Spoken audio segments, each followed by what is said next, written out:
Voici 5 livres géniaux qui peuvent changer votre vie et que j'aurais aimé lire plus tôt. Tout d'abord, on a Demian de Hermann Hesse. Avec lui, c'est un peu cette éternelle question du sens de la vie. Est-ce que je dois suivre le chemin que la société exige de moi, que ce soit mes parents, l'école, la tradition, mes amis, ou est-ce que je dois suivre ma voie, m'écouter et construire mon propre chemin? Et au final, on peut se demander, est-ce que les deux voies ne sont pas conciliables? Ce livre et l'œuvre de Hermann Hesse en général, c'est parfait pour apprendre à écouter votre voix intérieure. Lisez-le. Le prochain livre qui m'a profondément impacté, c'est Un lieu à soi de Virginia Woolf. Alors on se demande souvent pourquoi la plupart des grands artistes sont souvent des hommes. Virginia Woolf, elle nous explique pourquoi et comment les femmes ont été mises de côté et n'ont tout simplement pas pu écrire, pas pu créer, parce qu'elles n'avaient pas le temps pour le faire, pas l'espace pour le faire, pas de lieu à elles-mêmes. C'est un essai qui est écrit avec style et je pense une belle explication de cette minorité des femmes face aux hommes, que ce soit dans l'art ou ailleurs. Vraiment très bon. Ensuite, j'ai beaucoup aimé L'homme qui plantait des arbres de Jean Genot. Ça, c'est pour les flemmards, il fait que 35 pages. C'est l'histoire d'un homme qui va planter des glands pendant une décennie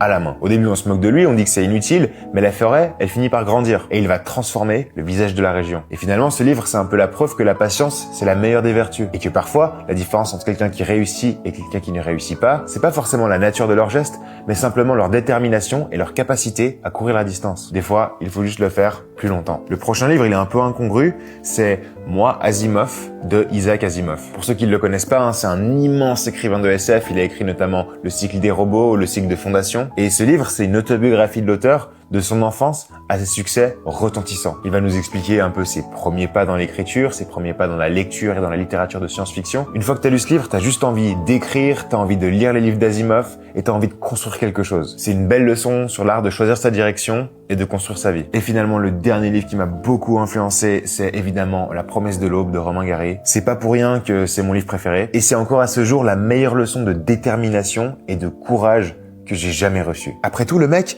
bien que rien ne l'y disposait, il va devenir ambassadeur, héros de guerre et un grand écrivain. La seule chose qui me dérange peut-être un peu, c'est qu'il l'a pas fait pour lui, mais qu'il l'a fait pour rendre fier sa maman. Mais après, je me suis dit, peut-être que c'est ça la leçon. Peut-être qu'on n'est jamais aussi fort et déterminé que pour offrir le bonheur aux gens qu'on aime. À méditer.